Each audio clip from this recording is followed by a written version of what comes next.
Alhamdulillahi ala ihsanih wa syukru lahu ala taufiqihi wa amtinanih wa ashhadu an la ilaha illallah wahdahu la syarikalah ta'ziman li sya'nih wa ashhadu anna muhammadan abduhu wa rasuluh ad-da'i ila ridwanih sallallahu alaihi wa ala alihi wa ashabihi wa ikhwanih.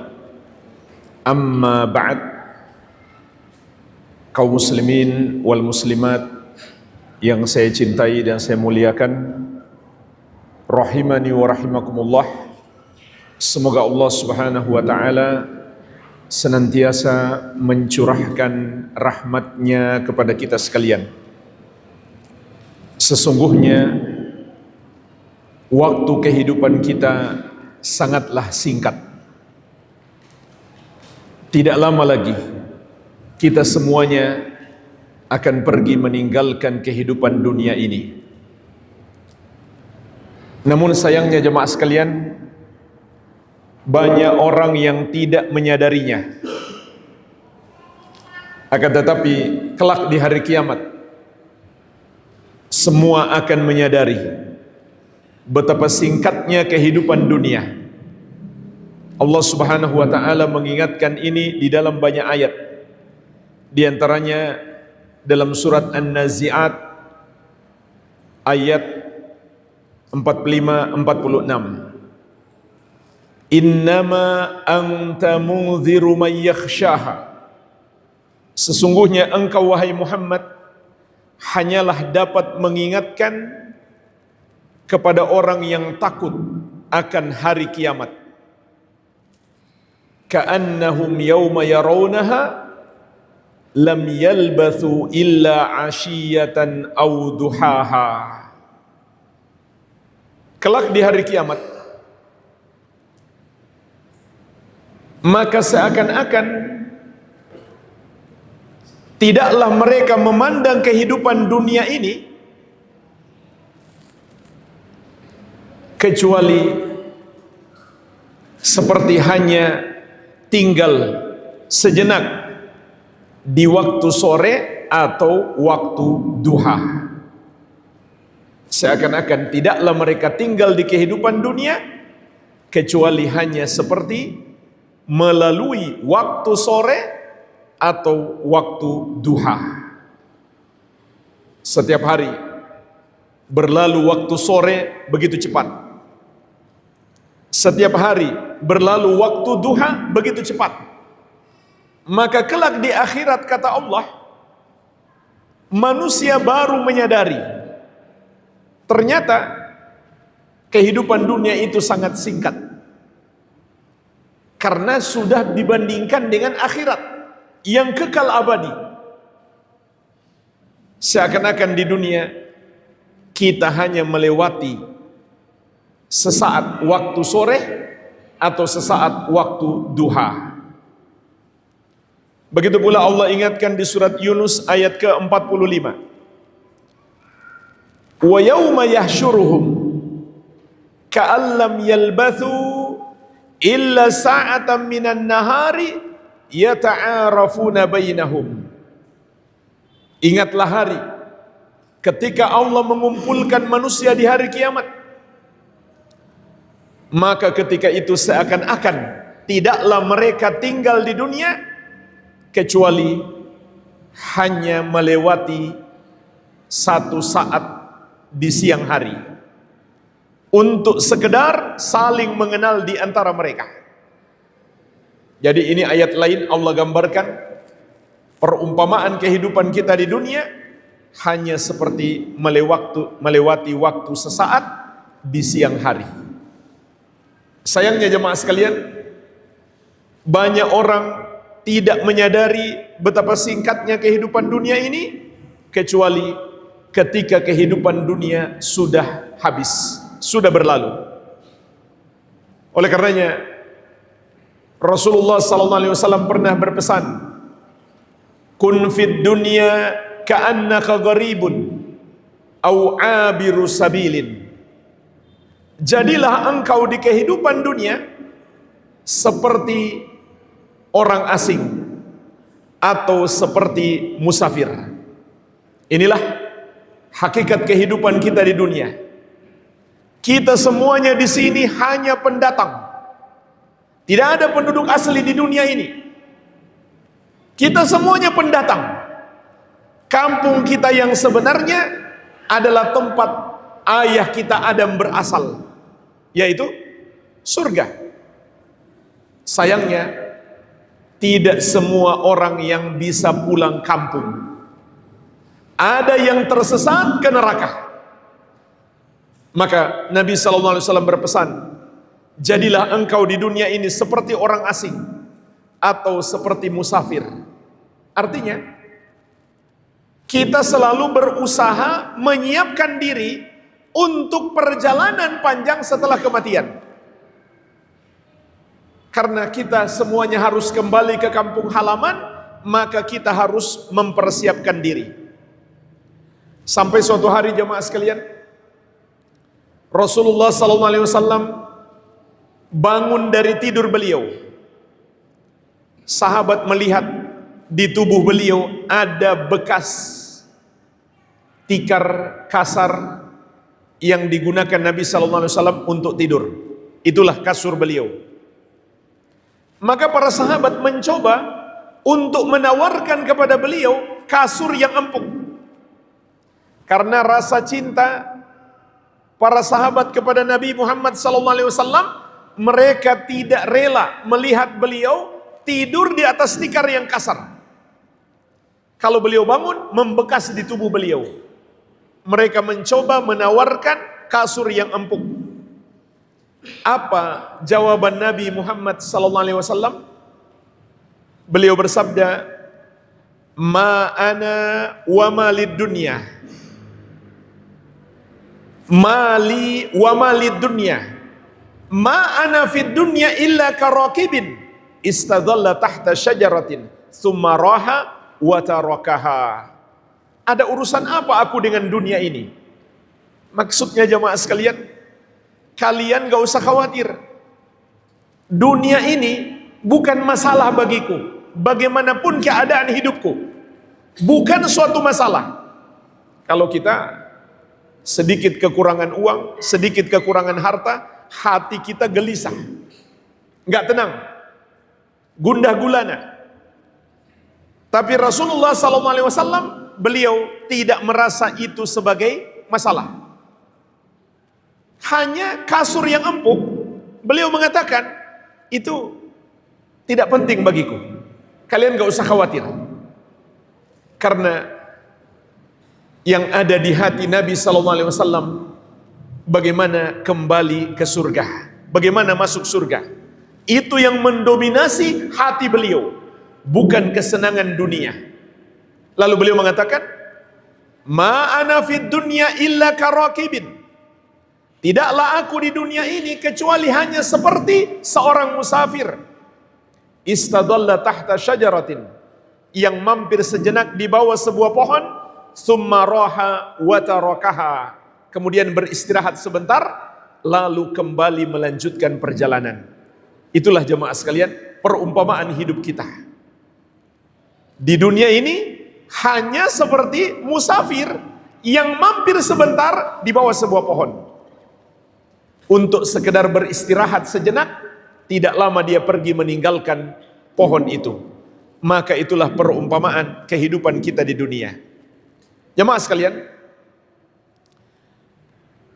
Rasulullah SAW juga pernah menggambarkan kepada kita bagaimana sedikitnya kehidupan dunia dibandingkan akhirat. Beliau bersabda, "Wallahi mad dunya fil akhirah illa mithlu ma yaj'alu ahadukum usbu'ahu fil yam falyanzur bima yarji." Demi Allah, tidaklah dunia itu dibandingkan dengan akhirat kecuali hanya seperti orang yang mencelupkan jarinya di laut. Kemudian lihatlah berapa banyak air yang menetes. Maka air yang menetes itu adalah perumpamaan kehidupan dunia. Dan lautan yang luas itu adalah perumpamaan akhirat. Jadi dunia ini nggak ada apa-apanya. kalau dibandingkan dengan akhirat. Dan ada satu hadis jemaah sekalian yang menggambarkan kepada kita perbandingan antara dunia dan akhirat. Rasulullah SAW bersabda, "Yu'ta bi an'ami ahli dunya min ahli nari yaumal qiyamah." Kelak akan didatangkan orang yang paling nikmat hidupnya ketika di dunia, namun dia termasuk penghuni neraka. Orang yang paling nikmat hidupnya ketika di dunia dan dia termasuk penghuni neraka, didatangkan di hari kiamat, diperlihatkan kepada khalayak, fayusbabu finnari sobgatan, kemudian dia dicelup di neraka dengan satu celupan, dimasukkan sebentar, kemudian dikeluarkan lagi, sebelum nanti akan dimasukkan dia ke neraka selama-lamanya. Dimasukkan dulu sebentar, lalu dikeluarkan lagi. Untuk apa? Untuk sekedar ditanya. Summa yuqal, ya bna Adam, hal ra'aita khairan qattu? Hal marra bika na'imun qattu? Wahai anak Adam, apakah engkau pernah melihat kebaikan dunia dalam hidupmu? Dan apakah engkau pernah merasakan nikmat ketika hidup di dunia? Fayaqul, maka dia menjawab, la wallahi ya Rabb, tidak demi Allah wahai Rabb. Lihat hadis ini jemaah sekalian. Kata Nabi SAW, dia orang yang di dunia hidupnya paling nikmat, paling enak. Mungkin orang paling kaya atau paling berkuasa. Sayangnya dia penghuni neraka. Sekejap berada di neraka, lalu ditanya, pernah nggak merasakan nikmat hidup ketika di dunia? Dia katakan tidak, bahkan dia bersumpah, nggak pernah. Demi Allah, nggak pernah aku merasakan nikmat hidup ketika di dunia. Kenapa jemaah sekalian? Padahal kata Nabi SAW, dia orang yang paling nikmat hidupnya ketika di dunia. Karena sekejap berada di neraka membuat dia lupa dengan semua nikmat dunia. Maka kata para ulama, dari hadis ini kita bisa memetik pelajaran. Azab neraka itu adalah azab secara fisik dan azab secara psikis. Saking dahsyatnya azab neraka, dia lupakan semua nikmat dunia yang pernah dia rasakan. Kemudian kata Nabi SAW, wa yu'ta bi asyaddin nasi bu'san fid dunya min ahlil jannah. Lalu didatangkan orang yang paling menderita hidupnya ketika di dunia dan dia termasuk penghuni surga. Orang yang beriman tapi selama hidup dia paling sengsara. Paling banyak ujiannya, cobaannya, musibahnya. Dia pun didatangkan. Fayusbagu sabghatan fil jannah. Maka dia dicelup dengan satu celupan di surga. Dimasukkan sebentar, lalu dikeluarkan kembali. Fayuqalu lahu, ya bna Adam, hal ra'aita bu'san qattu? Hal marra bika syiddatun qattu? Maka dia ditanya, wahai anak Adam, pernahkah engkau melihat penderitaan hidup ketika di dunia? Pernahkah engkau merasakan kerasnya hidup ketika di dunia? Fayaqul, la wallahi ya Rabb. Dia pun mengatakan, tidak demi Allah wahai Rabb. Ma marra bi bu'sun qattu wala ra'aitu syiddatan qattu. Tidak pernah aku merasakan penderitaan hidup, tidak pernah pula aku melihat kerasnya hidup sedikit pun. Padahal kata Nabi SAW, dia orang yang paling menderita ketika di dunia. Sekejap berada di surga membuat dia lupa semua penderitaan di dunia. Maka jemaah sekalian, hadis yang mulia ini mengingatkan kita perbandingan antara nikmat akhirat dan azab akhirat dengan nikmat dunia dan penderitaan di dunia, maka nikmat dunia dan penderitaan dunia itu tidak seberapa, tidak ada apa-apanya. Oleh karena itu, sungguh bodoh kita kalau kita mengorbankan akhirat kita hanya demi kesenangan dunia sesaat. Makanya Nabi SAW pernah ditanya, "Ya Rasulullah, wa ayyul mu'minina akyas?" Wahai Rasulullah, orang mukmin manakah yang paling cerdas? Muslim manakah yang paling pintar? Maka Rasulullah SAW menjawab, "Aktsaruhum lil mauti dzikra wa ahsanuhum lima ba'dahu istidadan. Ulaikal akyas." Orang mukmin yang paling cerdas itu adalah yang paling banyak mengingat mati dan paling baik persiapannya untuk kehidupan setelah mati. Mereka itulah orang-orang yang cerdas. Makin banyak ingat mati, makin baik persiapan kita untuk hidup setelah mati, maka kita makin cerdas. Itulah jemaah sekalian, kecerdasan yang hakiki. Berarti bodoh seseorang kalau dia mengorbankan kebahagiaannya di akhirat hanya demi kesenangan sesaat di dunia ini yang tidak lama akan segera dia tinggalkan. Maka seorang muslim harusnya menjadi orang yang cerdas. Rasulullah SAW juga mengingatkan kita, ad-dunya sijnul mu'min wa jannatul kafir. Dunia itu adalah penjara bagi orang yang beriman dan surga bagi orang kafir. Artinya jemaah sekalian, kita nggak boleh hidup bebas di dunia ini. Jadikan dunia ini seperti penjara. Kita tidak hidup bebas, tidak mengikuti semua yang kita inginkan, tapi kita terikat dengan syariat Allah Subhanahu wa taala, petunjuk Nabi kita yang mulia, Nabi Muhammad sallallahu alaihi wa ala alihi wasallam. Kita terikat dengan hukum-hukum halal dan haram. Itulah maknanya dunia itu adalah penjara bagi orang yang beriman. Sedangkan orang kafir, dunia itu seperti surga. Artinya mereka seakan-akan bebas melakukan apa saja sesuai dengan hawa nafsu mereka. Walladzina kafaru yatamatta'una wa ya'kuluna kama ta'kulul an'am wan naru mathwal lahum. Allah Subhanahu wa taala mengingatkan, dan orang-orang kafir itu mereka bersenang-senang di kehidupan dunia dan mereka makan seperti hewan-hewan makan, dan neraka sudah menanti mereka sebagai tempat tinggal mereka. Maka tidak boleh sama antara seorang muslim dan orang kafir. Cuma jemaah sekalian, mungkin muncul pertanyaan, bukankah di dunia ini ada orang kafir yang hidup sengsara? Seakan-akan dia merasa dunia ini seperti neraka.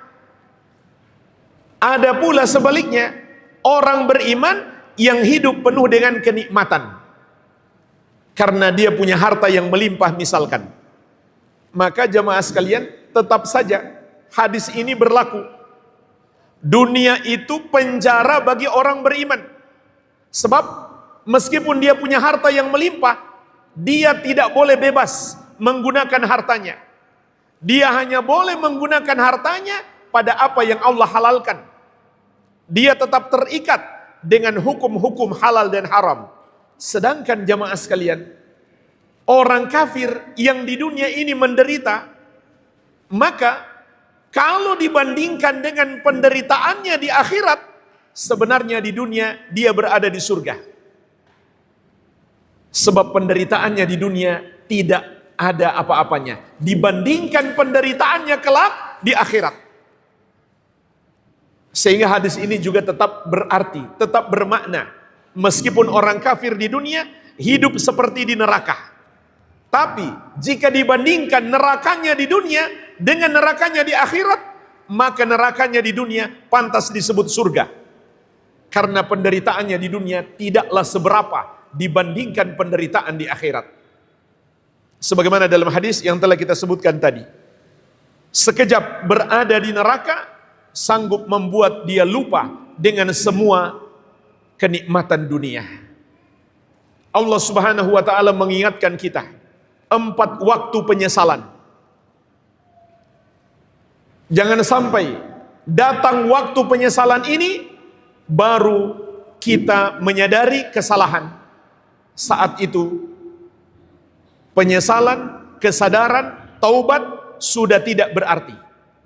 Yang pertama, di hari terakhir kehidupan kita di dunia ini, saat malaikat maut sudah datang menjemput, Allah sebutkan di surat Al-Munafikun ayat ke-10 dan ke-11, wa anfiqu mimma razaqnakum min qabli ayyatiya ahadakumul maut fayaqula rabbi laula akhartani ila ajalin qarib. Dan bersedekahlah kalian dari rezeki yang kami anugerahkan kepada kalian sebelum datang kematian kepada salah seorang dari kalian. Fayaqul, lalu dia berkata, yaitu dia bermohon kepada Allah dengan penuh penyesalan, Rabbi laula akhartani ila ajalin qarib, wahai Rabbku, tundalah kematianku walaupun hanya sebentar. Saat itu dia menyesal, mengapa waktu kehidupan yang Allah berikan tidak dia manfaatkan. Maka menjelang mati dia minta tambahan waktu kehidupan. Saking inginnya dia nggak minta banyak. Dia pingin meskipun sebentar saja. Apa yang dia inginkan kalau dikasih waktu hidup sebentar? Apakah ingin menikmati kebersamaannya bersama istri dan anak-anaknya? Bersama keluarga, teman-teman dan para pengikutnya? Ataukah ingin menikmati hartanya yang melimpah, jabatannya yang tinggi? Tidak, jamaah sekalian. Semua itu sudah dia lupakan. Nggak ada lagi yang dia ingat. Jabatan tinggi, harta melimpah, keluarga, orang-orang tercinta, tidak ada lagi yang dia ingat. Apa yang dia inginkan kalau diberi kesempatan hidup?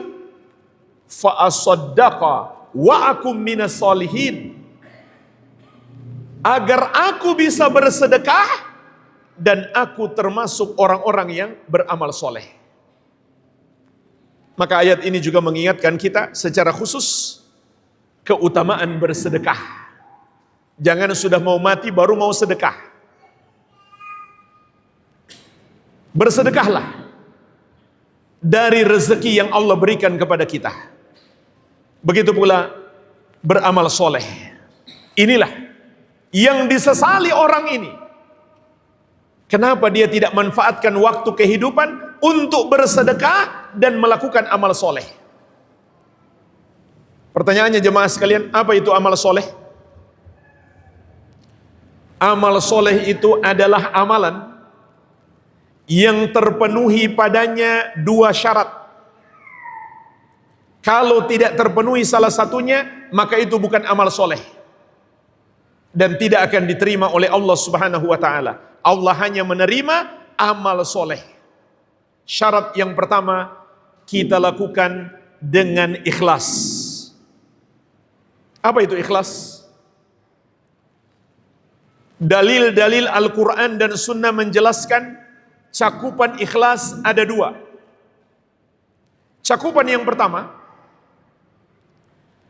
ikhlas itu artinya pemurnian ibadah hanya untuk Allah semata. Tidak sedikit pun kita berikan ibadah kita kepada selain Allah. Bahkan tidak boleh pula kita membenarkan peribadahan atau penuhanan kepada selain Allah.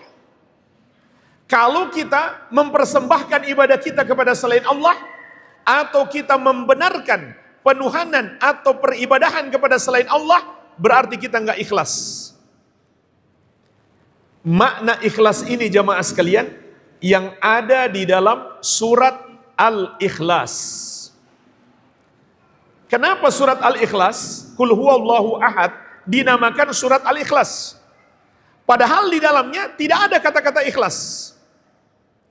Surat Al-Falaq karena ada kata Al-Falaq. Surat An-Nas karena ada kata An-Nas. Kenapa surat Al-Ikhlas dinamakan surat Al-Ikhlas? Padahal tidak ada kata ikhlas di dalamnya. Karena jemaah sekalian, maknanya ada. Dari mana kita bisa petik makna ikhlas dalam surat Al-Ikhlas? Dari ayat yang pertama. Qul huwallahu ahad.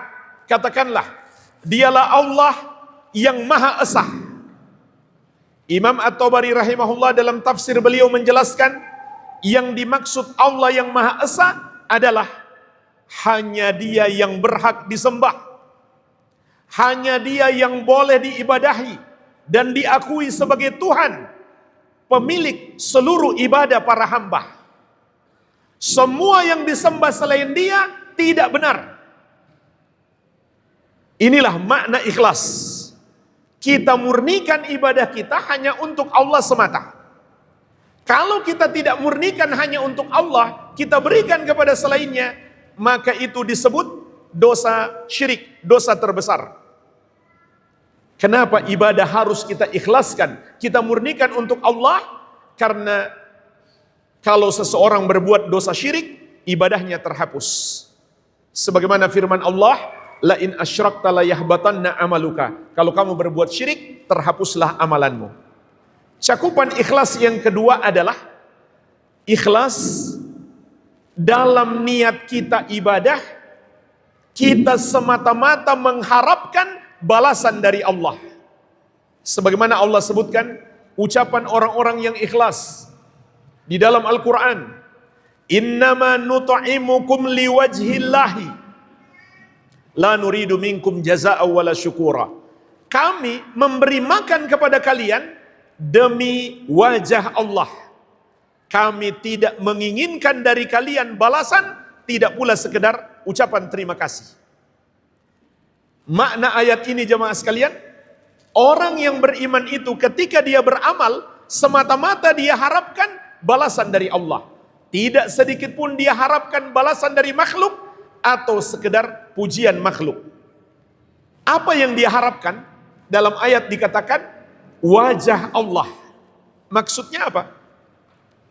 Dia pingin Allah masukkan dia ke dalam surga, kemudian mendapatkan nikmat terbesar penghuni surga, yaitu melihat wajah Allah subhanahu wa ta'ala. Inilah ikhlas. Berharap semata kepada Allah agar dimasukkan ke dalam surga dan dijauhkan dari api neraka. Ini syarat ibadah yang pertama, yang disebut amal soleh. Yang kedua, harus sesuai petunjuk Nabi Muhammad sallallahu alaihi wasallam. Karena beliau telah menegaskan, man amila amalan laisa alaihi amruna fahuwa raddun. Barang siapa mengerjakan satu amalan yang tidak ada padanya petunjuk dari kami, maka amalan tersebut tertolak. Tidak akan diterima oleh Allah subhanahu wa ta'ala. Meskipun mayoritas orang mengerjakannya, meskipun sudah diwariskan turun-temurun, kalau ternyata amalan itu tidak pernah diajarkan Nabi SAW, maka beliau menegaskan amalan itu tertolak. Berarti itu bukan amal soleh. Ini jamaah sekalian yang diinginkan oleh orang ini menjelang matinya. Dia pingin amalannya ikhlas dan sesuai petunjuk Nabi Muhammad SAW. Tapi apa jawaban Allah Subhanahu wa ta'ala? Wala yuakhirallahu nafsan idza jaa ajaluha. Allah tidak akan menunda kematian seseorang apabila telah tiba ajalnya. Ini penyesalan yang pertama. Penyesalan yang kedua terjadi saat dia sudah dimasukkan ke dalam kubur. Allah sebutkan di surat Al-Mu'minun ayat 99 sampai ke 100. Hatta idza jaa ahadahumul maut qala rabbirji'un la'alli a'malu salihan fima tarakt. sampai apabila kematian telah mendatangi salah seorang dari mereka, maka dia pun berkata, wahai Robku, kembalikan aku ke dunia. La'alli a'malu solihan, permintaannya masih sama, agar aku bisa beramal soleh. Fima tarakt, dalam kehidupan yang sudah aku tinggalkan. Apa jawaban Allah? Kalla innaha kalimatun huwa qailuha, sekali-kali tidak. Itu hanyalah kalimat yang dia katakan saja, tidak akan pernah dikabulkan. Dia berdoa bagaimanapun, Allah nggak akan kabulkan. Wa mi waraihim barzakhun ila yaumi yub'atsun, dan di hadapan mereka ada barzakh, ada dinding pembatas. Mereka tidak mungkin keluar dari kuburan mereka sampai kapan? Sampai hari kebangkitan. Makanya jemaah sekalian, kalau ada keyakinan mayit bisa bergentayangan di alam dunia setelah mati, itu adalah keyakinan yang bertentangan dengan Al-Quran. Al-Quran mengatakan di hadapan mereka ada batas, ada dinding yang disebut barzakh. Makanya alam kubur disebut juga alam barzakh. Hadis-hadis yang begitu banyak. Manusia itu ketika mati hanya ada dua keadaan: mendapatkan nikmat kubur atau azab kubur. Tidak ada yang masih gentayangan di kehidupan dunia. Penyesalan yang ketiga, tatkala mereka dibangkitkan di hari kiamat dan mereka melihat neraka. Belum masuk, baru lihat. Di padang mahsyar di hari kebangkitan. Di antaranya Allah sebutkan penyesalan ini di surat Ghafir ayat 84-85. Falamma ra'au ba'sana qalu amanna billahi wahdah wa kafarna bima kunna bihi musyrikin. Tatkala mereka melihat azab kami, mereka pun berkata, amanna billahi wahdah, kami sekarang beriman kepada Allah yang satu saja. Wa kafarna bima kunna bihi musyrikin, dan kami ingkari, kami salahkan Tuhan-Tuhan yang dulu kami persekutukan dengan Allah, yang dulu kami sembah selain Allah. Jadi ayat ini jemaah sekalian, maknanya adalah menceritakan kepada kita semua non-muslim di hari kiamat menyatakan diri masuk Islam. Semua orang yang menuhankan selain Allah kelak di hari kiamat menyatakan taubat. Mereka bilang, kami sekarang beriman hanya kepada Allah yang satu saja. Dulu yang kami tuhankan selain Allah, sekarang kami ingkari, kami salahkan. Itu tidak benar. Inilah yang diamalkan orang beriman di dunia. Beriman hanya kepada Allah dan mengingkari semua yang disembah selain Allah, yang tidak diamalkan oleh orang kafir. Tapi kelak di hari kiamat mereka semua akan mengamalkan. Mereka menyatakan taubat. Namun Allah Subhanahu wa taala menegaskan, falam yaku yanfa'uhum imanuhum lamma ra'au ba'sana. Tidak lagi bermanfaat bagi mereka iman mereka, taubat mereka saat mereka sudah melihat azab kami. Tinggallah penyesalan yang tidak lagi berarti. Makanya kalau kita punya kenalan orang yang menyembah kepada selain Allah, menuhankan selain Allah, kasihan dia. Ajak dia bertobat. Ajak dia menyembah hanya kepada Allah yang satu saja. Ajak dia masuk Islam. Itu kewajiban kita setiap muslim. Karena itu tugas Nabi Muhammad SAW. Ketika beliau wafat, siapa lagi yang melanjutkan tugas beliau? Penyesalan yang terakhir jemaah sekalian, yang keempat. Saat mereka sudah berada dalam neraka, mereka masih meratapi nasib dan menyatakan penyesalan yang mendalam dan bermohon kepada Allah agar dikasih kesempatan untuk kembali ke alam dunia. Di antaranya Allah sebutkan di surat Fatir ayat ke-37, wahum yastarikhuna fiha, dan mereka meraung-raung di dalam neraka. Rabbana akhrijna, mereka meminta, wahai Rabb kami, keluarkan kami, kembalikan kami ke dunia. Na'mal solihan ghairal ladzi kunna na'mal, niscaya kami pasti beramal soleh tidak seperti yang kami amalkan dahulu. Itu janji mereka kepada Allah. Kalau kami dikasih kesempatan hidup, pasti kami beramal soleh, tidak seperti yang kami amalkan dahulu. Apa jawaban Allah? Awalam nu'ammirkum, tidakkah kami sudah memberi kesempatan hidup kepada kalian? Ma yatadzakkaru fihi man tadzakkar, sehingga cukup waktu siapa yang mau memetik pelajaran. Itu sudah cukup. Jangan baru sadar sekarang. Di dunia sadarilah, waktu Allah berikan cukup. Sehingga sekarang sudah tidak ada waktu lagi. Wa ja'akumun nadhir, dan ketika di dunia telah datang kepada kalian pemberi peringatan. Ada dua penafsiran yang masyhur, kata para ulama ahli tafsir, tentang apa yang dimaksud pemberi peringatan. Yang pertama, diutusnya Rasul. Sekarang ilmu dari Nabi kita, Nabi Muhammad SAW, dalam Al-Quran dan Sunnah sudah sampai kepada kita, maka itu peringatan. Peringatan yang kedua jamaah sekalian adalah uban. Seorang muslim yang Allah kasih uban, itu adalah kasih sayang baginya untuk mengingatkan dia, sudah saatnya lebih fokus kepada akhirat. Waktu sudah semakin tipis, tidak lama lagi kita akan meninggalkan kehidupan dunia ini. Jadi Allah menolak permintaan mereka dengan dua alasan. Pertama, waktu kehidupan sudah cukup untuk menyadari apa yang seharusnya diamalkan. Yang kedua, sudah datang pemberi peringatan. Ajaran Rasul sudah sampai kepada kalian dan uban sudah muncul di kepala kalian. Fadzuku fama lidzalimina min nasir. Maka sekarang rasakan azab yang keras ini. Tidak ada bagi orang-orang yang zalim yang dapat menolong mereka. Tidak ada satupun yang bisa menolong para penghuni neraka untuk keluar dari neraka, kecuali yang Allah izinkan untuk keluar. Siapa mereka? Orang yang masih muslim, bukan orang musyrik, bukan orang kafir.